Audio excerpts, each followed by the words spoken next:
அட எப்படியா இப்படி ஒரு கதையை யோசிச்சீங்க? அது எப்படி எவ்வளோ நேர்த்தியா படமாக்குனீங்க? ட்விஸ்ட் என்ன, டர்ன்ஸ் என்ன அப்படின்ற மாரி தாங்க இந்த படம் பார்க்கும்போது எனக்கு தோணுச்சு. அதாவது ஒரு ராஜா இருக்காருங்க. அந்த ராஜா எந்நேரமும் ஒரு ரூமுக்குள்ளேயே வாழ்ந்துட்டு இருக்காரு. இன்னொரு பக்கம் அந்த ராஜாவோட மனைவி அவங்களும் இன்னொரு ரூமுக்குள்ள தனிமையில கிட்டத்தட்ட 30 வருஷத்துக்கு மேல வாழ்றாங்க. என்னப்பா ரூமுக்குள்ள வாழ்றது ஒரு வாழ்க்கையான்னு கேட்டீங்கன்னா, அந்த ரூமுக்குள்ள கற்பனை உலகத்துல அவருக்கு வேண்டிய எல்லாமே அந்த ராஜாவுக்கு கிடைக்குங்க. என்ன புரியுற மாதிரி இருக்கு, புரியாத மாதிரியும் இருக்கே அப்படின்னு யோசிச்சீங்கன்னா, அதுதான் இந்த படத்துடைய கதை. எது ரியாலிட்டி, எது இமேஜினேஷன் தெரியாத அளவுக்கு கன்ஃபியூஸ் ஆகி கடைசியில ஒரு ட்விஸ்ட் வைப்பாங்க பாருங்க.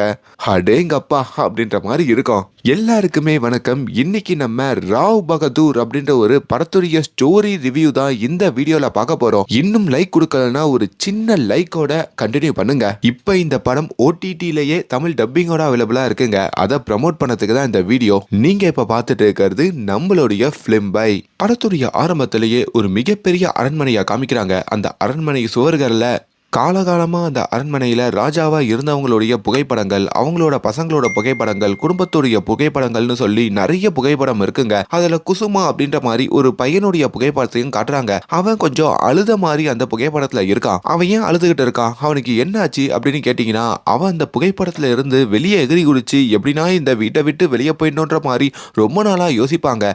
அப்படியும் அவன் அங்க அந்த அரண்மனையை விட்டு வெளியே ஓடுற மாதிரி காமிக்க, ஆனா அந்த அரண்மனையில இருந்து ஒரு வேர் வெளியே வந்து அவனோட கால்கள்ல கட்டி அவனை மறுபடியும் அந்த போட்டோலயே கொண்டு போய் அடைக்கிற மாதிரி அங்க காட்டுறாங்க. இப்ப கட் பண்ணா அதே அரண்மனையில இருக்கிற நம்ம ஹீரோவை காமிக்கிறாங்க. அவரோட தலையில ஒரு பட்டாம்பூச்சி போற மாதிரி அங்க காட்டுறாங்க. அப்படி நம்ம ஹீரோவுடைய பேரு ராமப்பா. ஹீரோவுடைய அப்பா ஒரு ராஜாவா இருந்திருப்பாரு. பிரிட்டிஷுக்கு கீழே தான் வேலை பார்த்திருப்பாரு. அப்படி பரம்பரையா ராஜாவா இருந்தவங்க இப்போ அவங்களுடைய பரம்பரையை சேர்ந்தவர் நம்ம ஹீரோ. அவங்களோட மானத்தை காப்பாற்றணும் தான் இத்தனை வருஷம் அவர் வாழ்ந்திருப்பாரு. இப்போ அவர் ரூம்ல அடைஞ்சிருப்பாருங்க.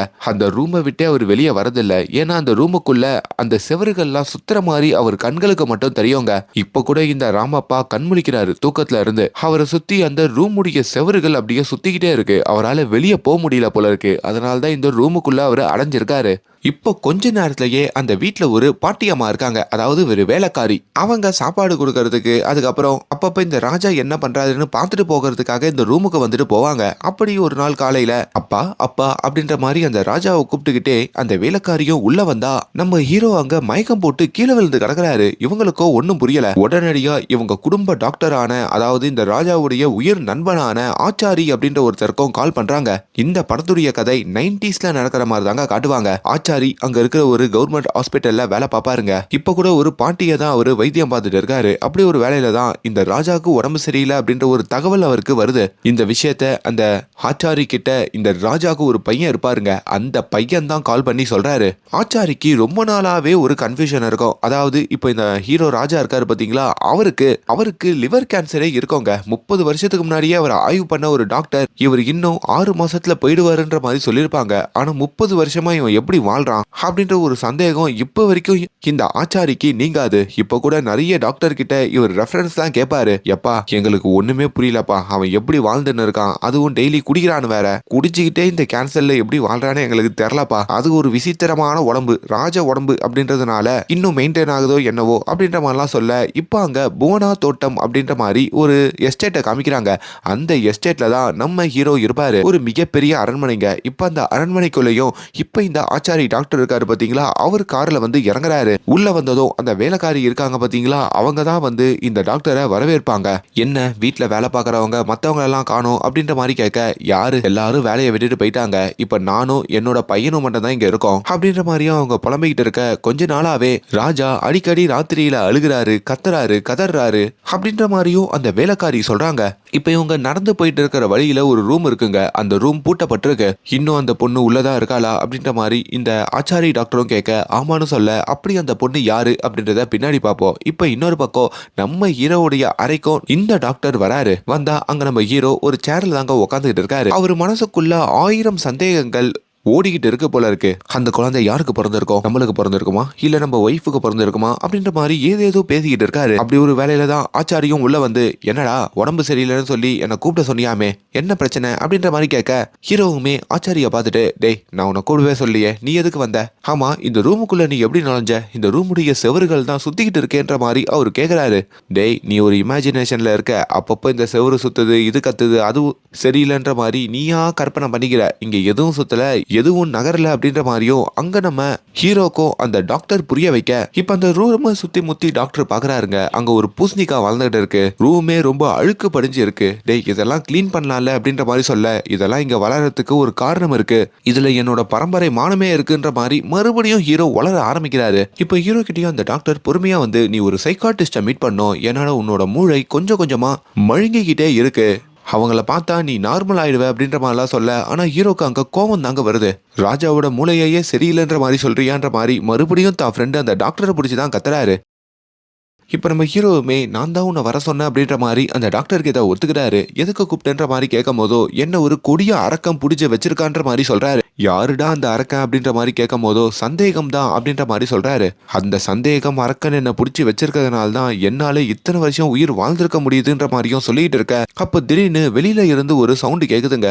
அந்த குசுமா பையனா தான் இருப்பான். யாரு ஓப்பனிங்ல ஒரு சின்ன பையனை காமிச்ச பாத்தீங்களா, போட்டோல கூட இருந்தானே, அவனாதான் இருப்பான். அவன் தான் வந்து நான் என்ன பேசுறேன்னு அடிக்கடி ஒட்டு கேட்டுட்டு போறான். அவன் யாருக்கு பிறந்தானே தெரியலன்ற மாதிரி மறுபடியும் தனியா பேச ஆரம்பிக்கிறாரு. இப்ப அந்த டாக்டர் கிட்டயும் ஒரு பேப்பரை கொண்டு வந்து இந்த ராஜா காமிக்கிறாரு. அதுல இப்ப ஏதோ டிஎன்ஏ டெஸ்ட்னு ஒண்ணு வந்திருக்கான், ரத்த பரிசோதனை பண்ணி யாருக்கு பிறந்தாங்கன்ற மாதிரி கரெக்டா சொல்லிடுவாங்களாம். அப்படி அந்த குசுமா எனக்கு தான் பிறந்தானான்ற மாதிரி கொஞ்சம் கண்டுபிடிச்சு கொடுறா அப்படின்ற மாதிரியும் அங்க சொல்ல, டேய் இன்னும் ஏன்டா அந்த குசுமாவை நினைச்சு உளறிட்டு இருக்க, அவன் போய் 25 வருஷத்துக்கு மேல ஆகுதுடா அப்படின்ற மாதிரியும் சொல்லிட்டு இருக்காரு. ஆரம்பத்துல உங்களுக்கு ஒரு சின்ன குழப்பம் இருக்கலாம், யாரு இந்த குசுமா, இந்த ராஜா என்ன பேசிட்டு இருக்காருன்ட்டு. ஆனா இவர் பேசுற ஒவ்வொரு வார்த்தையிலயும் ஒவ்வொரு ட்விஸ்ட் இருக்குங்க. இப்போ இந்த ராஜாக்கும் சில மெடிசன்லாம் கொடுத்துட்டு நம்ம டாக்டர் அங்க இருந்து கிளம்ப, அப்போ ஒரு டோர் மூடி இருக்கும் பாத்தீங்களா, அந்த டோரை வந்து தட்டுறாரு. உள்ள ஒரு லேடி இருப்பாங்க போல, அது அந்த ராஜாவோட மனைவி. இப்ப அந்த டோர் திறந்ததும், எப்படி இருக்க, உன் கணவர் ராஜா கொஞ்சம் கொஞ்சமா இறந்துகிட்டு இருக்கான், இந்த நேரத்துல நீ அவன் கூட இருந்தனா அவனுக்கு கொஞ்சம் சப்போர்ட்டா இருக்கும் அப்படின்ற மாதிரி சொல்றாரு. ஆனா அவங்க மறுபடியும் அந்த கதவை மூடிடுறாங்க. இப்ப கீழே வந்து சாப்பிட்டு போலாம் அப்படின்ற மாதிரியும் டாக்டர் உட்கார்றாரு. அப்பதான் அந்த ராஜாவுடைய பையன் அந்த இடத்துக்கு வராங்க. அப்படி அந்த ராஜாவுடைய மகனுடைய பேரு லவனா. அவனுமே அமெரிக்கா விசாக்காக காத்திருக்கேன், அது வந்த உடனே நான் அமெரிக்காவுக்கு போயிடுவேன்ற மாதிரி சொல்றான். அப்பாவை இந்த கண்டிஷன்ல விட்டுட்டு நீ அமெரிக்காவுக்கு போயிட்டேன்னா அவர் யாரு பார்த்துப்பான்ற மாதிரி கேட்க, அப்பா 30 வருஷமா இந்த கண்டிஷன்ல தான் இருக்காரு, 3 வருஷமாவே அவர் உசுறு பிரிஞ்சிடும்ன்ற மாதிரி ரொம்ப நாளா கூட இருந்து பாத்துக்கிட்டேன், இதுக்கப்புறமும் என் கெரியரை வேஸ்ட் பண்ணணும்னு நான் நினைக்கல, அதனால நான் அமெரிக்கா போறது உறுதி, ஆனா தேதி பின்னர் அறிவிக்கப்படும் அப்படின்ற மாதிரியும் சொல்ல, இப்போ இன்னும் அந்த பையனுக்கு கோவம் வந்து தான் அப்பா ஒரு பைத்தியம் மாதிரி உளறிட்டு இருக்காரு, நாங்க இதனால ரொம்ப அவஸ்தப்படுறோம் அப்படின்ற மாதிரிலாம் பேசிக்கிட்டு இருக்காருங்க. இது எல்லாமே அங்க ராஜா இருக்காரு பாத்தீங்களா, அவரும் ஒரு டோர் வழியா ஒட்டி கேட்கிறாரு.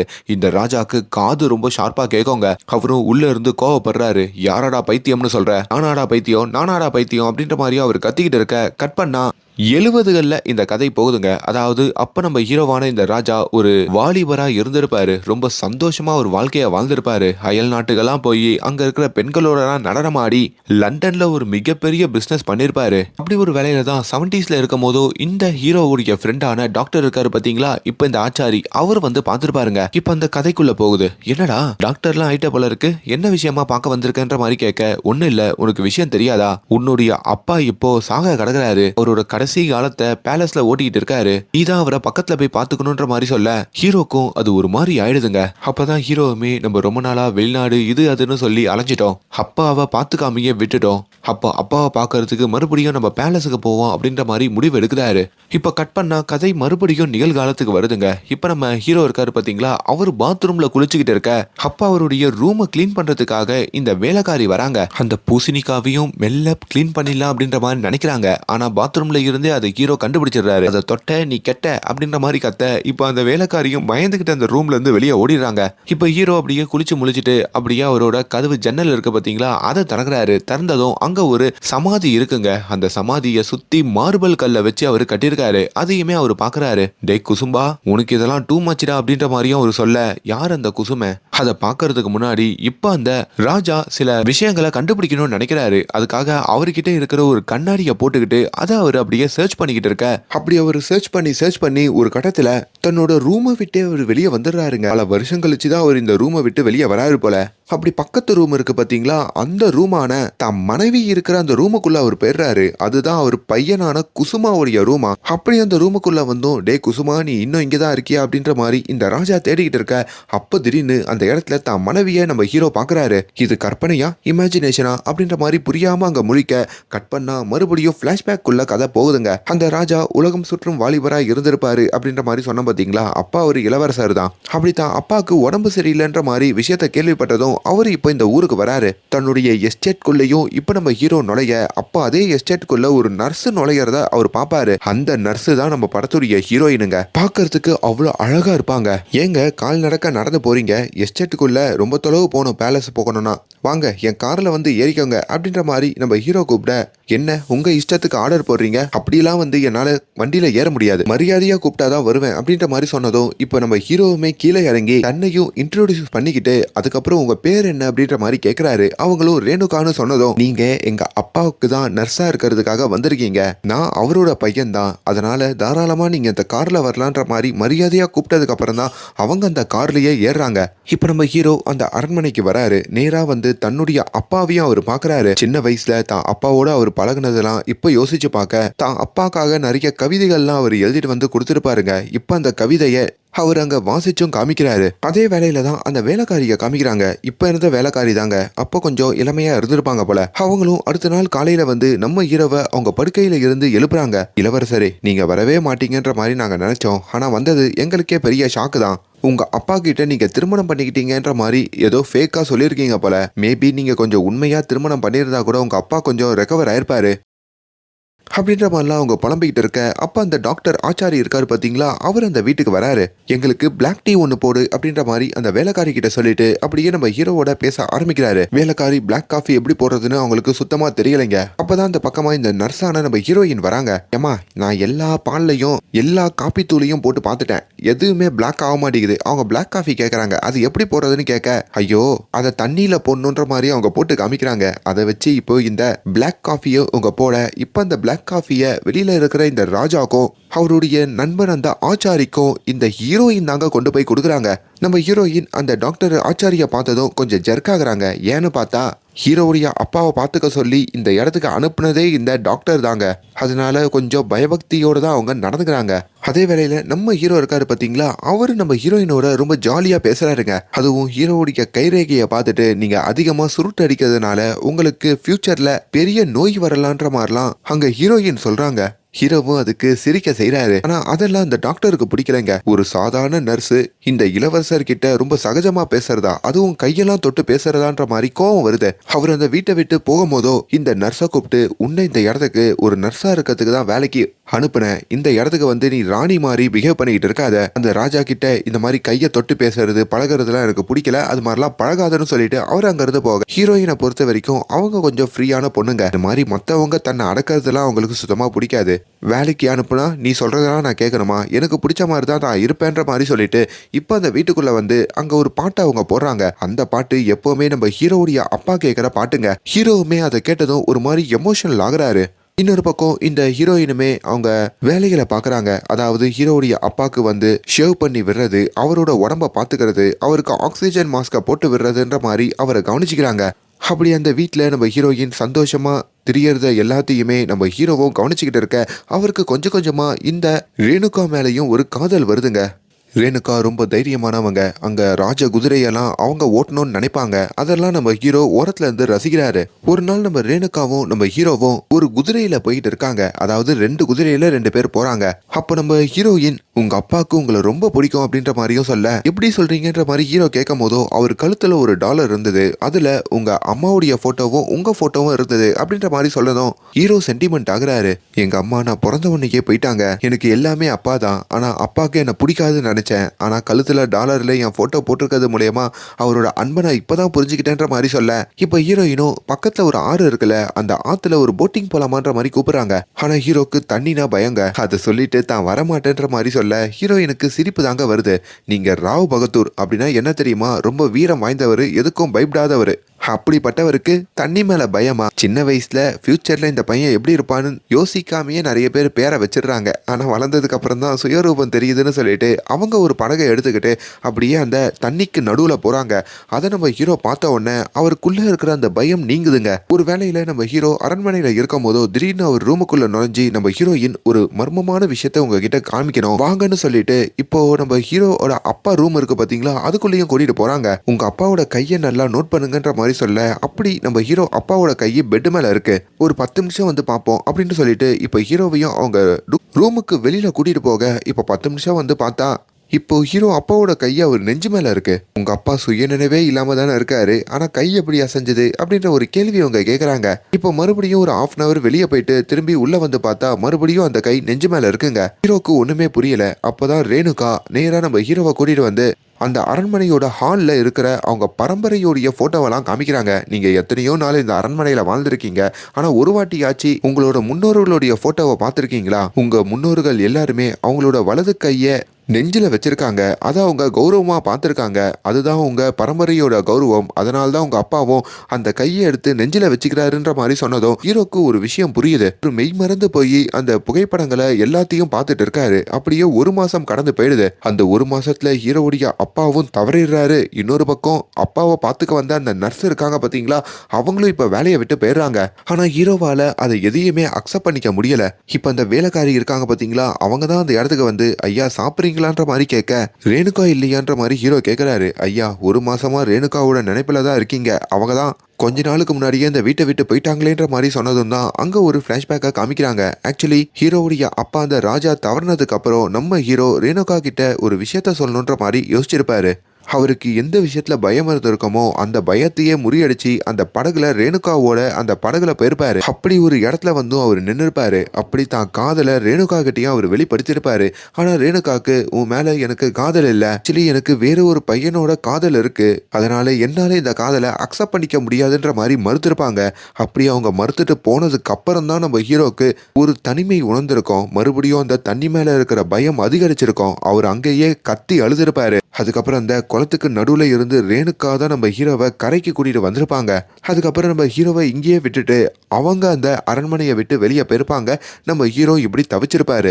அதையெல்லாமே இப்ப இவர் நினைச்சுக்கிட்டு இருக்க, இப்ப நம்ம ஹீரோவுமே ரொம்ப சோகத்தோட அவருடைய ரூமுக்கு போறாருங்க. எப்ப நம்ம ஹீரோயின் அந்த புகைப்படங்கள் எல்லாம் பார்த்துட்டு ஹீரோ முன்னோர்களை பத்தி அவங்க சொல்லியிருப்பாங்களோ அதுல இருந்தே நம்ம ஹீரோக்கு அந்த போட்டோ மேல ஒரு பிரியம் வந்திருக்கும். அதே மாதிரி தான் பரம்பரை மேல இருக்கிற ஒரு கௌரவமா அவருக்குள்ள வந்திருக்கும். இதுல இருந்துதான் அவருக்கு இமேஜினேஷன் அதிகமா இருக்கும். இப்ப கூட ஹீரோவுடைய இமேஜினேஷன்ல அவங்களோட முன்னோர்கள் எல்லாரும் ஒரு ரூம்ல உட்காந்து பேசிட்டு இருக்காங்க. அவங்க எல்லாம் ஹீரோவோட அப்பா கிட்ட தான் பேசுறாங்க. உன் பையனுக்கு திருமணம் பண்ணி வைக்காம அம்போன்னு இப்படி விட்டுட்டு போயிட்டியே, இப்ப நம்ம பரம்பரை வளராம அப்படியே அழிஞ்சிருச்சுன்னா என்ன பண்றது? உன் பையனுக்கு அப்புறம் யாரு வாரிசா வரது அப்படின்ற மாதிரி அங்க முன்னோர்கள்லாம் கோவப்பட்டு இருக்க, இப்ப நம்ம ஹீரோவும் தூக்கத்தை வந்து முழிச்சுக்கிறாரு. இப்ப அவர் கண்களுக்கு அவங்க முன்னோர்கள் எல்லாருமே தெரிகிறாங்க.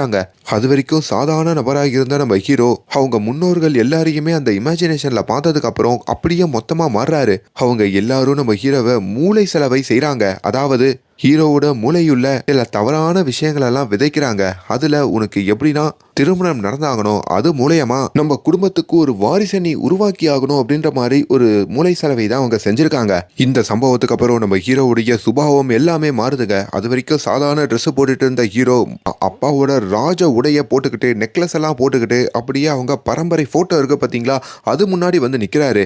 ஆக்சுவலி அமெரிக்கா போறது தான் ஹீரோவுடைய பிளானா இருக்குங்க. ஆனா இதுக்கப்புறம் எந்த வெளிநாட்டுக்கும் நான் போறது இல்ல, இந்த அரண்மனையில தான் வாழ போற அப்படின்ற மாதிரியும் தான் வேலைக்காரிக்கிட்டையும் அவர் சொல்றாரு. என்ன ராஜா இப்படி மாறிட்டீங்க, இப்ப என்ன பண்ண போறீங்கன்ற மாதிரி கேட்க, எனக்கான வாரிசை நான் உருவாக்கி ஆகணும், அதுக்கு எனக்கு அந்த ரேணுகா வேணும், நான் அந்த ரேணுகாவை திருமணம் பண்ணிக்கணும்ன்ற மாதிரி அவர் சொல்லுவாரு. இப்போ உடனடியா அதே ராஜா காஸ்டியூமோட நம்ம ஹீரோ அங்க ஒரு ஹாஸ்பிட்டலுக்கு போறாரு. அங்கதான் நம்ம ஹீரோவுடைய ஃப்ரெண்டு அந்த ஆச்சாரி வேலை பார்ப்பாங்க. அப்படி அந்த ஆச்சாரி கிட்டயும் வந்து நீ என்ன பண்ணுவ ஏது பண்ணுவேன்னா தெரியாது. எனக்கு அந்த ரேணுகா வேணும். நான் அவளை திருமணம் பண்ணிக்கணும். அதுக்கு எப்படின்னா நீ தான் செட்டப் பண்ணி வைக்கணும் அப்படின்ற மாதிரி கேட்க ஆச்சாரிக்கும் ஒன்றும் புரியல. உன்னுடைய ஸ்டேட்டஸ் என்ன அவளுடைய ஸ்டேட்டஸ் என்ன உனக்கு போய் அவளா அதெல்லாம் சரிப்பட்டு வராதுன்ற மாதிரி சொல்ல ஸ்டேட்டஸை பத்தி நீ பேசாத. நீயே என்னை விட ஏழை தானே உன் கூட நான் பழகிறேன்ல. அதனால எனக்கு அதை பத்திலாம் கவலை இல்லை. எனக்கு ரேணுகாவை தான் வேணும். நான் அவளை மனப்பூர்வமா காதலிக்கிறேன். அவளை எப்படின்னா எனக்கு கல்யாணம் பண்ணி வை அப்படின்ற மாதிரி அவரு கேட்டிருப்பாரு. அப்படிதான் நம்ம ஹீரோக்கு அந்த ரேணுகாவோட திருமணம் ஆயிருக்கோங்க. ஆனா அந்த திருமணத்திலேயே ஒரு பெரிய ட்விஸ்ட் இருக்கு. அது என்னன்னு பார்க்கறதுக்கு முன்னாடி இப்ப நிகழ்காலத்துக்கு கதை வருதுங்க. அதாவது அந்த குசுமா அப்படின்ற மாதிரி அந்த ரூமுக்குள்ள நம்ம ஹீரோ போயிருப்பார்ல வயசாகி. அப்படி அங்க தான் மனைவியை பார்த்துருப்பார்ல. ஆனா ரியாலிட்டியில அவர் பார்த்ததுக்கு அப்புறம் கூட அது நம்மளோட மனைவி இல்ல இமேஜினேஷன் தான் அப்படின்ற மாதிரி நினைச்சிட்டு இப்ப அந்த ரூம்ல இருந்து நம்ம ஹீரோ வெளியே வந்திருப்பாரு. மறுபடியும் அவரு தன்னுடைய ரூமுக்குள்ளேயே போய் அடைஞ்சிருப்பாரு. கட் பண்ணா இப்ப நம்ம ஹீரோவுடைய அரண்மனைக்கு இந்த டாக்டர் வராருங்க. டாக்டர் கிட்டயும் அந்த வேலைக்காரி வந்து நீங்க வராத இந்த சமயத்துல இந்த வீட்டுல நிறைய விஷயங்கள் நடந்துடுச்சு. அந்த ரூம்ல இருந்து ராஜா வெளியே வந்துட்டாரு. நேரா குசுமாவுடைய ரூமுக்கு போயிட்டாரு. அங்க இருக்கிற நம்ம அம்மாவையும் பார்த்துட்டாரு. ஆனா அவருக்கு எதுவும் ஞாபகம் இல்ல. அம்மாவும் அதுக்கப்புறம் டென்ஷன் ஆகி அந்த ரூம்ல இருந்து வெளியே வந்து பெரிய பிரச்சனை பண்ணிட்டாங்க அப்படின்ற மாதிரிலாம் சொல்ல இந்த டாக்டருக்குமே அது பெரிய ஷாக்கிங்கா இருக்குங்க. இப்ப டாக்டருமே ராஜாவுடைய ரூமுக்கு வராருங்க. அப்படி நம்ம ஹீரோவையும் பாக்குறாரு. அங்க நம்ம ஹீரோ தனிமையில உட்காந்து யார் கூடயோ பேசிக்கிட்டு இருக்க இந்த டாக்டரை பார்த்ததும் டேய் வாடா வெள்ளக்கார துரை தான் உட்காந்துட்டு இருக்காரு. உனக்கு அவரை இன்ட்ரடியூஸ் பண்ணி வைக்கிறேன் அப்படின்ற மாதிரி சொல்லிட்டு அந்த நபருக்கு இன்ட்ரடியூஸ்லாம் பண்ணி வைக்கிறாருங்க. ஆனா அங்க யாருமே இல்லைங்க. டேய் நீ மறுபடியும் இமேஜினேஷனோட தானே பேசிக்கிட்டு இருக்க. என்ன தாண்டா பிரச்சனை எதுக்குடா தேவையில்லாம அந்த குசுமாவுடைய ரூமுக்கு போனன்ற மாதிரிலாம் நம்ம ஹீரோ கிட்ட அந்த டாக்டர் கேட்டுக்கிட்டு இருக்க. அதான்டா அந்த டிஎன்ஏ டெஸ்ட் எடுக்கணும்னா குசுமாவுடைய தடயம் எதுனா தேவைப்பட்டது இல்ல அதை கண்டுபிடிக்கிறதுக்காக தான் அந்த ரூமுக்கு போனதா அவர் சொல்றாரு. அதை பார்த்ததுமே இந்த டாக்டர் பயங்கரமா ஷாக் ஆகுறாருங்க. அப்பதான் கட் பண்ணா உண்மையாலே இந்த குசுமா யாரு அப்படின்ற மாதிரி காட்டுறாங்க. அவன் வேற யாரும் இல்ல நம்ம ஹீரோவுடைய 2வது மகன் தான் குசுமா. இப்போ கூட ஓப்பனிங்ல ஒரு போட்டோல ஒரு பையன் இருந்திருப்பான். அவன் கூட அரண்மனையை விட்டு வெளியே ஓடணும்னு நினைச்சிருப்பான். ஆனா ஒரு வேறு வந்து இழுத்துட்டு போயிருக்கோம்ல அவன் தான் அந்த குசுமா. அவன் தான் அப்பப்போ நம்ம ஹீரோவுடைய இமேஜினேஷன்ல வந்து டிஸ்டர்ப் பண்ணிக்கிட்டு இருக்கான் போல. அவன் இறந்து போய் பல வருஷம் ஆகியும் அவனோட நினைப்பு மட்டும் ஹீரோவை விட்டு போகலங்க. அவன் தான் அடிக்கடி ராத்திரியில நம்ம ஹீரோவுடைய ரூமுக்கு வரதாகவும் அந்த செவறுகளை சுத்த வைக்கிறதாகவும் ஹீரோவை பாடா படுத்துறதாகவும் அங்க சொல்றாரு. ஆனா ஹீரோவால அந்த குசுமாவை தான் பையனா ஏத்துக்க முடியாதுங்க. அதுக்கு இன்னொரு காரணமும் இருக்கு. அந்த காரணத்தை இன்னும் கொஞ்ச நேரத்துல ரிவீல் பண்றேன். இப்ப நம்ம ஹீரோ இருக்காரு பாத்தீங்களா அவரு இந்த டாக்டர் வரதுக்கு முன்னாடி அந்த ஒரு வாரம் என்ன பண்ணாரு எதுக்காக அந்த டாக்டர் நம்ம ஹீரோ காமிச்ச அந்த சம்பவத்தை பார்த்து ஷாக் ஆனாருன்ற மாதிரி ஒரு குட்டி பிளாஷ்பேக்கை காமிக்கிறாங்க. ஒரு நாள் நம்ம ஹீரோ அவர் ரூம்ல உட்காந்து பயங்கரமா அழுது இருக்காரு. அது அந்த அரண்மனையை சுத்தி எல்லாருக்கும் கேட்டிருக்கு. இதை கேட்டு ஹீரோவுடைய மகன் இருக்கான் பாத்தீங்களா அந்த லவனா அவனும் என்ன ஆச்சுன்ற மாதிரி அப்பாவை பார்க்கறதுக்கு உள்ள வந்திருக்கான். ஹீரோவும் தான் பையனை கட்டி அணைச்சிக்கிட்டே டே மகனே என் கனவுல உன்னோட தம்பி அந்த குசுமா வந்தான்டா. என்ன தூங்கவே விடமாட்டான்டா. என்ன பாடா படுத்துறான்டா அப்படின்ற மாதிரி அழுக. இதை கேட்டதும் அவங்க பையன் டென்ஷன் ஆகுறான். இன்னும் எத்தனை வருஷம் தான்ப்பா இதையே சொல்லிக்கிட்டு இருக்க போறீங்க. எங்களை நிம்மதியாவே வாழ விட மாட்டீங்களான்ற மாதிரிலாம் புலம்புறான். டே மகனே நான் சொல்ல வரத முழுசா கேளுடா. உன் தம்பி குசுமா என் கனவுல வந்து அவனுக்கு மறுபடியும் நம்ம பரம்பரை தலப்பாவை வச்சு அடக்கம் பண்ணோம் அப்படின்ற மாதிரி கேட்டுக்கிட்டான்டா. அதனால அவனுடைய சமாதியை நம்ம தோண்டி இந்த தலப்பாவை மட்டும் வச்சுட்டு வந்துடலாம்டா அப்படின்ற மாதிரி அவர் கேட்க அப்பா உங்களுக்கு என்ன பைத்தியம் பிடிச்சிருக்கா. எத்தனை வருஷத்துக்கு முன்னாடி அவனை புதைச்சோம் உங்களுக்கு ஞாபகம் இருக்குல்ல. இப்ப தொன்னா அங்க எலும்பு மட்டும் தான்ப்பா இருக்கும். அது மேல நீங்க தலப்பாவை வைப்பீங்களா. அதெல்லாம் தேவையில்லாததுப்பா. நிம்மதியா வாழ விடுங்கப்பா அப்படின்ற மாதிரி அவன் கத்திட்டு போயிடுறாங்க. ஆனா ஹீரோவால மனசு தாங்க முடியல. அந்த வேலைக்காரி கிட்ட சொல்லி சில பேருக்கு காசு கொடுத்து அந்த இடத்துக்கு வர வைக்கிறாரு. அப்படி அங்க ஒரு மரம் இருக்குங்க.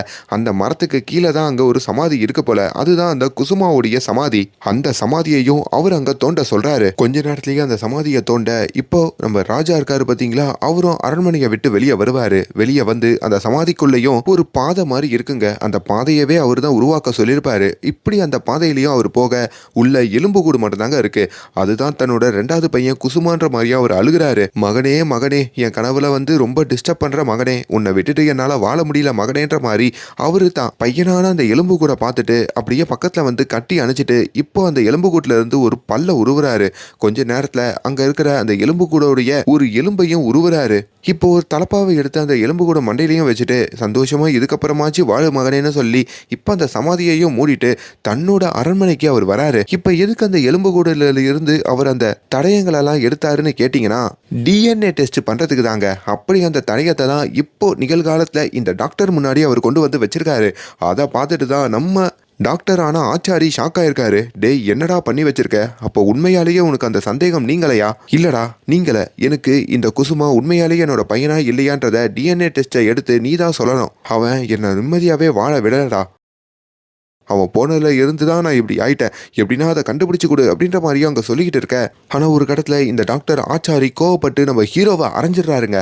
டேய் அந்த மாதிரி டெஸ்ட் எல்லாம் எடுக்கணும்னா சும்மா இல்லடா, போலீஸ் கிட்ட நம்ம கேஸ் கொடுக்கணும். அப்படி போலீஸோட பர்மிஷன் இருந்தாதான் நம்மளால DNA டெஸ்ட் எல்லாம் எடுக்க முடியும் அப்படின்னு சொல்லி பயங்கரமா எரிஞ்சு விளையாடாரு. ஹீரோக்குமே அங்க கோவம் வருது. ஏண்டா என்னையவே அறையிறியாடா? இது வரைக்கும் குசுமா எனக்கு பிறக்கல அப்படின்ற மாதிரி நான் சந்தேகப்பட்டேன். ஆனா இப்பதான் எனக்கு கன்ஃபார்ம் ஆகுது DNA டெஸ்ட் எடுத்தா எங்க நீ மாட்டிப்பியோன்ற மாதிரி. உண்மைய சொல்லுடா, உனக்கும் என் மனைவிக்கும் ஒரு தொடர்பு இருக்குல்ல, அதுல பிறந்தவன் தானே அந்த குசுமா, என் 2வது பையன். உண்மைய சொல்லுடான்ற மாதிரி அந்த டாக்டர் கிட்ட கேட்க அந்த டாக்டருக்குமே அழுகை வந்துருதுங்க. அவரும் அங்க கண்ணீர் விட்டுட்டு இப்ப அந்த ரூமை விட்டு வெளியே போறாரு.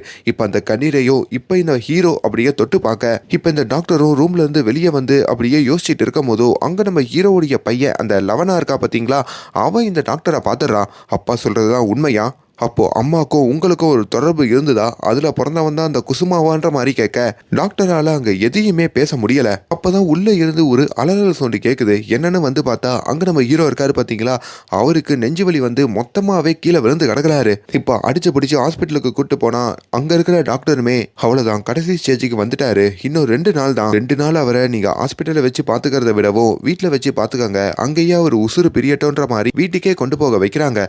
இப்போ நம்ம ஹீரோக்குமே ராஜா உடையெல்லாம் போட்டு அலங்காரம் பண்ணி ஒரு பெட்லயும் அவரை தூங்க வைக்க இப்படி ஒரு வேலையில தான் அந்த வீட்டுக்கு ஒரு இன்ஸ்பெக்டர் வராருங்க. இந்த அரண்மனையில ஒரு மிகப்பெரிய மர்மம் இருக்கு, அந்த குசுமா உண்மையிலே யாரு அப்படின்ற எல்லாத்தையும் தெரிஞ்சுக்க தான் அவர் வராரு. அரண்மனைக்குள்ள வந்ததுமே ஒரு முதலையோட தலை இருக்கு, அதை பார்த்ததும் ஷாக் ஆகுறாரு. இப்ப நேரா வந்து அந்த ராஜாவோட மகனை பார்க்கணும் அப்படின்ற மாதிரி கூப்பிடுறாரு. அப்படி அந்த ராஜாவோட பையனும் அந்த இடத்துக்கு வர கொஞ்ச நேரத்திலேயே அந்த டாக்டர் ஆச்சாரியையும் பார்க்கணுன்ற மாதிரி கூப்பிடுறாரு. ஆச்சாரியும் அந்த இடத்துக்கு வந்து உட்கார்றாரு. என்ன பிரச்சனை அப்படின்ற மாதிரி கேட்கும் போதோ மைக்கேல் அப்படின்ற மாதிரி ஒரு நபர் இருக்கான். அந்த நபர் எங்க கிட்ட ஒரு கேஸ் கொடுத்திருக்கான். அதாவது ராஜாவுடைய 2வது பையன்னு சொல்லப்படுற அந்த குசுமா உண்மையாலேயே அந்த மைக்கேலுக்கும் இந்த ராஜாவோட மனைவிக்கும் பிறந்தவனா? அதுதான் இந்த கேஸு. அதை பத்தி விசாரிக்கிறதுக்காக தான் நான் இங்க வந்திருக்கேன். உண்மையாலே அந்த குசுமா யாரு அப்படின்ற மாதிரி அங்க கேட்கும் போது தான் அங்க ஒரு உண்மைய அந்த ராஜாவோட பையன் அந்த லவனா இருக்கா பாத்தீங்களா, அவன் சொல்ல ஆரம்பிக்கிறான். நம்ம ஹீரோவான அந்த ராஜா அந்த நர்ஸான இந்த ரேணுகாவை திருமணம் பண்ணதுக்கு அப்புறம் அவங்களுக்கு முதல்ல ஒரு பையன் பிறந்திருப்பான். அவன் தான் இந்த லவனாங்க. ரேணுகா வெள்ளையா இருப்பாங்க, இந்த ராஜா மாநிறமா இருப்பாரு. அதனால இந்த லவனா வெள்ளையா பிறந்திருப்பான். ஆனா அவங்களுக்கு 2வதா ஒரு பையன் பிறந்திருப்பாங்க. அந்த பையன் தான் அந்த குசுமா. அவன் பயங்கர கருப்பா பிறந்திருப்பான். கருப்புனா கருப்பு, சும்மா மின்ற அளவுக்கு அழகா கருப்பா பிறந்திருப்பாங்க. ஆனா அந்த அழகான கருப்பு இந்த ராஜாக்கு கொஞ்சம் கூட பிடிச்சிருக்காது. அவருக்குள்ள பெரிய சந்தேகத்தை ஏற்படுத்தியிருக்கோம். உண்மையாலேயே நமக்கு தான் இந்த பையன் பிறந்தானா அப்படின்ற ஒரு கேள்விதான் அவருக்குள்ள இருந்திருக்கும். அது இல்லாம பையன் பிறந்த உடனே அந்த பையனை பாக்குறதுக்கு நிறைய பேர் அங்க வந்திருப்பாங்களா. டே பையா, உன்னை நான் தூக்கி முத்தமிட்டா உன் கருப்பு என் மேல ஒட்டிக்கம் போல இருக்கேன்ற மாதிரிலாம் சில பேர் கிண்டல் பண்ணுவாங்க. அதுவும் ராஜாக்கு பயங்கர எரிச்சலை கொடுத்திருக்கோம். இதனாலேயே நம்ம ஹீரோயின் ரேணுகா எப்படின்னா இந்த பையனை வெள்ளையாக்கணுன்ற மாதிரி சந்தனத்தெல்லாம் தேய்ச்சி வளர்ப்பாங்க. அப்பையும் இந்த குசுமா கருப்பா தாங்க இருப்பான். கருப்பா அழகா தான் இருப்பான். ஆனா அந்த ராஜாவுக்கு மட்டும் பிடிக்காது. இப்படியே கொஞ்சம் கொஞ்சமா குசுமா வளருவான். ராஜாக்கு அதுல இருந்த அந்த சந்தேக வெறி உள்ள ஊறி இருக்கோம்ல, குசுமா நம்மளுக்கு தான் பிறந்தானா நம்மளுக்கு தான் பிறந்தானான்றதுனாலயே அந்த குசுமாவை தான் பையனாவே அவர் ஏத்துக்க மாட்டாரு. குசுமாவோட பேசுறது பழகிறத கூட நிப்பாட்டிடுவாரு. ஆனா எப்போ குசுமா பிறந்தானோ அதுல இருந்து ராஜாவுடைய பிசினஸ்ல நிறைய லக்கான விஷயங்கள்லாம் நடந்திருக்கோங்க. நிறைய லாபத்தை சம்பாதிச்சிருப்பாரு. அவரோட வளர்ச்சியும் அதிகரிச்சிருக்கும். அப்ப கூட இந்த ராஜா அந்த பையன் குசுமாவை ஏத்திருக்க மாட்டாங்க. இதெல்லாம் அவங்க மனைவியான நம்ம ஹீரோயினுக்கு ஒரு மாதிரி உறுத்தலாவே இருக்கோங்க. சரி, நம்ம முதல் பையன் பள்ளிக்கூடத்துக்கு போறான், 2வது பையன் குசுமாவையும் பள்ளிக்கூடத்துக்கு அனுப்புங்கன்ற மாதிரி நம்ம ஹீரோ கிட்ட வந்து அவங்க கேட்டிருப்பாங்க. எங்க அவன் வெளியே போனா கூட நம்மளை வச்சு அவனை கிண்டல் பண்ண போறாங்க, கருப்பா இருக்கான்னு கிண்டல் பண்ண போறாங்கன்னு சொல்லி அவனை பள்ளிக்கூடத்துக்கு கூட அனுப்பாம அந்த அரண்மனையே வச்சு ஒரு அடிமையா தான் அந்த குசுமாவை அவர் வளர்ப்பாரு. ஹீரோவுடைய அன்பு பாசம் எல்லாமே அவர் முதல் பையன் அந்த லவனாக்கு தாங்க இருக்கும். அவர் ஒரு கேமரா வாங்கியிருப்பாருங்க. அந்த கேமரால தான் முதல் பையனை அவர் போட்டோ எடுத்துட்டு இருப்பாரு. அவர் ஒரு பிஸ்கெட் கம்பெனி நடத்துவாரு. அந்த போட்டோவை அந்த பிஸ்கெட் கம்பெனி அட்வர்டைஸ்மெண்ட்டுக்கு யூஸ் பண்ணலான்னு நினைப்பாரு. அப்போ அவரோட மனைவி இந்த 2வது பையன் குசுமாவையும் அங்க கூட்டிட்டு வந்து இவனையும் ஒரு போட்டோ எடுங்களேன் அப்படின்ற மாதிரி கேட்கறாங்க. ஹீரோக்கு பயங்கர கோவம் வருதுங்க. இவனை போய் கேமரால போட்டோ எடுக்கிறதான்னு சொல்லி சரி ஓகே நில்லு அப்படின்ற மாதிரியும் நிக்க வைக்கிறாரு. அவன் சும்மா கம்பீரமா போஸ் கொடுக்குறாங்க. ஆனா அதுவும் நம்ம ஹீரோக்கு பிடிச்சிருக்கு. பிடிச்சிருக்காது, ஏன்டா இப்படி போஸ் கொடுக்குற, போஸா மாத்துடா அப்படின்ற மாதிரி கத்த ஹீரோ கத்துனதும் அந்த குசுமா அங்க அழுகுறாங்க. இப்போ அழுதபடி அங்க போட்டோ எடுக்கிறாரு. அதை தான் ஓப்பனிங் சீன்ல அந்த போட்டோ ஃப்ரேம்ல பார்த்த போட்டோங்க. ஒரு வேளையில பிசினஸ் டீலுக்காக நம்ம ஹீரோ லண்டன் போயிருப்பாருங்க. லண்டன்ல இருந்து வரப்போ தன்னோட முதல் பையனுக்கு கிரிக்கெட் கிட்ட அவர் வாங்கிட்டு வந்திருப்பாரு. ரெண்டாவது பையன் குசுமாக்கு எதனா வாங்கிட்டு வந்தாரா அப்படின்ற மாதிரி கொஞ்சம் தயங்கிக்கிட்டே வந்து அவங்க கேட்க, உன்னைக்கு என்ன வாங்குறது, விளையாடுற வயசா உனக்கு, உன் அண்ணன் யூஸ் பண்ண எதனா பழைய பொம்மை இருக்கும், அதை எடுத்து யூஸ் பண்ணுன்ற மாதிரி எரிஞ்சு விழுந்துருவாரு. இதுலயும் அந்த பையன் ரொம்ப அஃபெக்ட் ஆவான். என்னதான் அப்பா இப்படி நடந்துக்கிட்டாலும் அம்மாவான ஹீரோயின் ரெண்டு பசங்கிட்டையும் பாசமா தான் வளர்ப்பாங்க. குசுமா கிட்ட இன்னும் கூடுதல் பாசத்தோட இருப்பாங்க. ஒரு வேளையில தான் அண்ணனோட இந்த குசுமா கிரிக்கெட் விளையாடலான்னு போறாங்க. அப்பா அவங்க அண்ணனான இந்த லவனாவும், அப்பா எதுக்கு தெரியுமா உன் மேல எரிஞ்சு எரிஞ்சு விளையாடாரு, நீ நம்ம அம்மாவுக்கு தான் பிறந்திருக்க, ஆனா அப்பா நம்ம அப்பா இல்ல வேற ஒருத்தருக்கு பிறந்திருக்க, அதனால தான் உன் மேல எரிஞ்சு விளையாடுன்னு சொன்னதோ குசுமாக்கு கோவம் வந்துருது. தான் அண்ணனையும் அடிக்க போயிடுறாங்க. அப்பா அதை பாக்குற ஹீரோவுமே, ஏண்டா என் முதல் பையனையும் அடிக்க போறியா, அவன் சொன்னது உண்மை தான்டா, நீ எனக்கு பிறக்காதவன் தான்டா, நீ இன்னொருத்தனுக்கு தான்டா பிறந்தன்ற மாதிரி அங்க இந்த குசுமாவை போட்டு அவர் அடிக்க, இதுலயும் குசுமா உடஞ்சி போவான். ஒரு நாள் அவன் ஒரு மரத்துல ஓரத்துல உக்காந்துக்கிட்டு இருக்கான். தான் அண்ணன் அங்க பசங்களோட கிரிக்கெட் விளையாடிட்டு இருக்கான். அதெல்லாம் பார்க்க பார்க்க அவன் மனசு ஏங்குது. இப்படி ஒரு வாழ்க்கையை நம்ம வாழணுமான்ற மாதிரி அங்க இந்த குசுமா யோசிச்சு பக்கத்துல ஒரு குளம் இருக்கவங்க, அந்த குளத்துக்குள்ள குதிச்சிடுறான். அவன் வாழ்க்கையையும் முடிச்சுக்கிறான். இந்த சம்பவத்துக்கு அப்புறம் நம்ம ஹீரோவுமே அங்க துடிச்சு போயிடுறாரு. அந்த லவனா அதுக்கப்புறம் ஹீரோயின்லாம் உடஞ்சு போயிடுவாங்க. அதுக்கப்புறம் ஹீரோயின் தான் கணவரை முற்றிலுமா வெறுத்திருப்பாங்க. ஆல்ரெடி ஹீரோக்கும் அவங்க மனைவியான இந்த ரேணுகாக்கும் இந்த குசுமா பிறந்ததுல இருந்து நிறைய சண்டை. அடிக்கடி நம்ம ஹீரோ அவங்க மனைவியை போட்டு அடிப்பாரு. உண்மையாலே இந்த குசுமா யாருக்கு பிறந்தான் அப்படின்னு கேட்டு இப்போ அதையெல்லாம் நினைச்சுக்கிட்டோம். இப்போ தான் பையன் குசுமாவும் தன்னை விட்டு போயிட்டானே, அதுக்கும் இந்த ஹீரோ தான் காரணன்ற மாதிரி நினைச்சுக்கிட்டு தான் அவங்க அந்த ரூமுக்குள்ள போய் அடைஞ்சிருப்பாங்க. அதுக்கப்புறம் குசுமாவுடைய ரூமுக்குள்ளேயே அவங்க வாழ்ற மாதிரி இப்போ வரைக்குமே அந்த ரூம்ல இருந்து வெளியே வராத மாதிரியும் காமிப்பாங்க. இன்னொரு பக்கம் ஹீரோ இருக்காரு பாத்தீங்களா, அவருமே இப்போ அந்த ரூமுக்குள்ள போனதுக்கு காரணம் தான் ரெண்டாவது பையன் குசுமா தான். அவன் போனதுல இருந்து அவருடைய இமேஜினேஷன் நிறைய பேர் அவங்க பரம்பரையிலேருந்து வர மாதிரியும் நிறைய கேள்விகள் எழுப்புற மாதிரிலாம் அங்கே காமிப்பாங்க. அதனால தான் உடஞ்சி போய் உண்மையாலே இந்த குசுமா நம்மளுக்கு பிறந்தானா இல்லை வேற ஒருத்தனுக்கு பிறந்தானா அப்படின்ற ஒரு சந்தேகத்தோடையே அவர் வாழ்ந்துட்டு இருப்பாரு. அப்படி ஒரு சந்தேகம் பிடிச்ச அரக்கன் தான் ஹீரோக்குள்ள இருக்காரு போல. அந்த அரக்கன் தான் ஹீரோக்கு கேன்சர் வந்ததுக்கு அப்புறமும் அவரை சாக விடாம பாத்துக்கிறான். கதையும் இப்போ நிகழ்காலத்துக்கு வருது. இதுதான் என்னோட அப்பாவுக்கு நடந்ததா அந்த கதை எல்லாத்தையுமே அவங்க பையன் அங்க சொல்லி முடிக்கிறான். அப்ப அந்த வீட்டுக்கு மைக்கேல் அப்படின்ற மாதிரி கருப்பா ஒரு நபர் வராருங்க. உண்மையாலேயே அந்த குசுமா எனக்கு பிறந்தவன் தான் அப்படின்ற மாதிரி அவர் வந்து கிளைம் பண்றாரு. இது இவங்க எல்லாருக்குமே ஷாக் ஆகுது. அப்பதான் அந்த ராஜாவுடைய ரூம்ல இருந்து ஒரு சவுண்டு கேக்குது. என்னன்னு பார்த்தா 2 நாள்ல போய் சேர்ந்துருவாருன்னு சொன்ன அந்த ராஜா திடீர்னு முழிச்சுக்கிறாரு. எழுந்து கம்பீரமா உட்காந்துக்கிறாரு. இவங்க யாருக்குமே புரிஞ்சுக்க முடியல. என்னடா இவருக்கு ஒண்ணுமே ஆக மாட்டேங்குதுன்ற மாதிரி ஸ்ரம்பிச்சு போக அப்பதான் அந்த ராஜா அந்த போலீஸ்காரரை கூப்பிட்டு என்ன பிரச்சனைன்ற மாதிரி கேட்கிறாரு. ஒன்னும் இல்ல, குசுமாவை நீங்க தான் போட்டு தள்ளிட்டீங்கன்ற மாதிரி மைக்கேல் அப்படின்ற ஒரு நபர் கேஸ் கொடுத்திருக்காரு. உண்மையிலே அந்த குசுமா அவனுக்கு பிறந்தவனா? இப்ப இந்த வழக்கு எஃப்ஐஆர் போட்டு விசாரிக்க போறோம், உங்களுக்கு ஓகேவான்னு கேட்க இந்த ஹீரோவான இந்த ராஜா இதுக்காக தான் ரொம்ப நாள் காத்திருப்பாருங்க. ஏன்னா இப்படி விசாரிச்சாதான் அந்த டிஎன்ஏ டெஸ்ட் கிடைக்கும். அந்த டிஎன்ஏ டெஸ்ட் மூலயமா உண்மையில இந்த குசுமா யாருக்கு பிறந்தான் அப்படின்றத நம்ம கண்டுபிடிச்சு தெரிஞ்சுக்கலாம். அப்படி நமக்கு தான் பிறந்தானா அந்த சந்தேகம் நீங்கிடும், இல்ல வேற ஒருத்தனுக்கு பிறந்தாலும் அந்த சந்தேகம் நீங்கிடும்ன்ற மாதிரி நினைப்பாரு. அவரும் அந்த கேஸுக்கு ஒத்துக்க அப்படி அந்த சமாதிக்குள்ள போய் அங்க எலும்புக்கூடு சாம்பிள் எல்லாம் நான் எடுத்து பார்க்கணுன்ற மாதிரி அந்த போலீஸ் கேட்கிறாரு. ஹீரோவும் அதுக்கு சம்மதிக்கிறாரு. இப்போ கொஞ்ச நேரத்தில் ஃபாரன்சிக் டீம் எல்லாம் கூட்டிட்டு வந்து அந்த இன்ஸ்பெக்டரும் அந்த சமாதியில இருந்து அந்த குசுமாவுடைய சாம்பிள்ஸ் தான் சிலதை கொண்டு போக இந்த டிஎன்ஏ டெஸ்ட் ரிப்போர்ட் எல்லாம் வரத்துக்கு 2 வாரம் ஆகும் அப்படின்ற மாதிரி அவங்க சொல்றாங்க. இப்போ ஹீரோ 2 வாரம் அவரோட உசுரை காப்பாத்தி வச்சுக்கணுங்க. என்ன பண்றாருன்னு பார்த்தா அவர் அப்படியே சிரிச்ச மேனிக்க படுத்துடுறாரு. கண்ணு திறந்தே இருக்கு. இதுவும் மெடிக்கலா யாருக்கும் ஒன்றும் புரியல. என்னடா இது, கண்ணு திறந்து இருக்கு, மூஞ்சி அசைவு இருக்கு, ஆனா பேச மாட்டுறாரு, அப்படியே படுத்து கிடக்குறாரு அப்படின்ற மாதிரி எல்லாரும் பிரமிச்சு போய் தான் அந்த ராஜாவை பாக்குறாங்க. ஆனா ராஜா அவர் மனசுக்குள்ள இன்னும் 2 வாரம் தான் இருக்கு, இன்னும் 2 வாரம் தான் இருக்குன்ற மாதிரி நடனம் ஆடிக்கிட்டு இருக்காருங்க. கரெக்டாக 2 வாரம் கழிச்சு கோர்ட்டில் ஆஜராக வேண்டி இருக்கு. அப்படி கோர்ட்டில் தான் இப்போ அந்த தீர்ப்பு வரப்போகுது. சும்மா ஜம்முன்னு ராஜா உடையெல்லாம் போட்டுக்கிட்டு நம்ம ஹீரோ அங்கே வந்து இறங்கிடுறாரு. அவருக்கு இப்போ அந்த ரிசல்ட் தெரிய போதில்ல. ஆனால் தலப்பாவோட உள்ளே போகக்கூடாதுன்னு சொன்னதும் தலப்பாவை கலட்டிட்டு அவர் அப்படியே உள்ளே போறாரு. அப்போதான் அங்கே இன்னொரு ட்விஸ்ட்டை காமிக்கிறாங்க. ஆக்சுவலி இந்த இன்ஸ்பெக்டர் கிட்ட இந்த கேஸை கொடுத்ததே நம்ம ஹீரோவுடைய ஃப்ரெண்டு அந்த ஆச்சாரி தாங்க. மைக்கேல் அப்படின்ற ஒரு நபரை செட் பண்ணதும் அந்த ஆச்சாரி தான். ஏன்னு கேட்டதுக்கு இந்த டிஎன்ஏ சாம்பிளை எடுத்து நீங்க ஆய்வு பண்ணணும், அதுக்காக தான் நான் இப்படி ஒரு கேஸை கொடுத்தேன், பார்த்தேன், இதுவே ஒரு ஃபேக் கேஸ் தான். என் நண்பன் உசுறு ரொம்ப நாளா பிரியாம அவன் இந்த சந்தேகம் அப்படின்ற ஒரு சாத்தானால அடிமைப்பட்டு கிடக்குறான். அந்த ரிசல்ட் கண்டுபிடிக்கணும்னா இப்படி ஒரு ஃபேக் கேஸை கொடுத்தேன்ற மாதிரிலாம் சொல்ல இப்போ நிகழ்காலத்துக்கு வருது. இந்த கேஸோடைய டீட்டெயிலை பற்றியும் அங்கே அந்த ஜட்ஜு வாசிக்கிறாரு. அதில் விசாரிச்சு பார்த்ததுல இந்த குசுமா அப்படின்ற பையன் 99.9% ஹீரோக்கு தான் பிறந்திருக்கான்ற மாதிரியா அவர் அறிவிக்க ஹீரோவால அதை நம்ப முடியல. ஜட்ஜு கூட போய் சொல்லலாம், நான் அந்த ரிப்போர்ட்டை கண்ணால பார்க்கணுன்ற மாதிரி அந்த டிஎன்ஏ ரிப்போர்ட்டையும் அவர் கேட்கிறாரு. அதை பார்க்கும்போது தான் அவருக்கு 100% கன்ஃபார்ம் ஆகுது. அப்போ அந்த குசுமா நம்மளுக்கு தான் பிறந்திருக்கான் போல, நம்ம தான் தேவையில்லாமல் சந்தேகப்பட்டோம் போலன்ற மாதிரி. அப்போ தான் அந்த சந்தேகம் அப்படின்ற சாத்தான் அவரை விட்டு போகுது. அந்த நொடியில் இந்த ஹீரோவோட உசுரும் அவரை விட்டு பிரியுதுங்க. ஆமாங்க, கோர்ட்லேயே நம்ம ஹீரோ அங்கே இறந்து போறாரு. சுற்றி இருக்கிறவங்க எல்லாருமே அதை ரொம்ப எமோஷனலாக பார்க்குறாங்க. இப்போ அந்த அரண்மனைக்குள்ளே அடைஞ்சிருக்கிற நம்ம ஹீரோயின் ராணி இருக்காங்க பார்த்தீங்களா, அவங்களுக்கும் இந்த தகவல் தெரிய அவங்களும் சென்டிமெண்ட் ஆகுறாங்க. இப்போ அந்த அரண்மனையோட மைய பகுதியில் தான் ஹீரோவோட உடம்பை கொண்டு வந்து வைக்கிறாங்க. அங்கே ராஜாவை அடக்கம் பண்றதுக்கு முன்னாடி ராஜா காதுக்கு வந்து கடைசியா அவர்கிட்ட சொல்ல வேண்டிய விஷயத்தை யாருன்னா சொல்லிக்கங்க அப்படின்ற மாதிரி அங்க இருக்கிறவங்க எல்லாம் சொல்ல அப்படி ஒவ்வொருத்தரா வராங்க.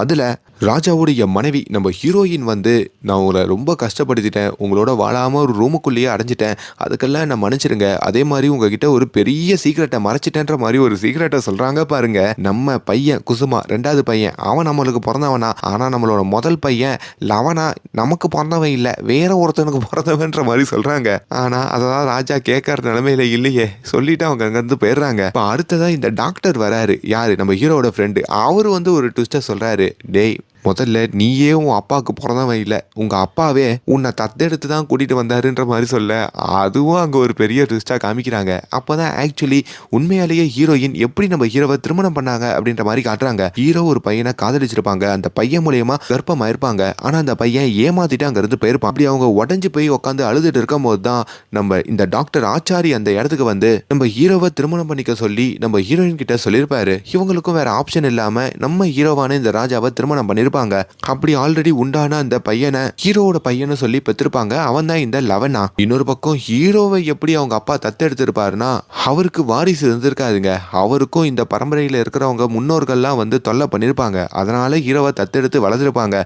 இப்படி 2 ட்விஸ்டை காமிச்சு இந்த சந்தேகம் அப்படின்றது எவ்வளவு பெரிய கொடிய சாத்தான் அப்படின்ற மாதிரி சொல்லி இந்த படத்தோட கதையை முடிக்கிறாங்க. ஸோ இந்த படம் எப்படி இருந்தது அப்படின்ற எல்லாத்தையுமே கீழே கமெண்ட்ல சொல்லுங்க. அண்ட் மேலும் இந்த மாதிரியான வீடியோஸை தொடர்ந்து பார்க்கறதுக்கு நம்மளோட சேனலை சப்ஸ்கிரைப் பண்ணுங்க. Love you guys.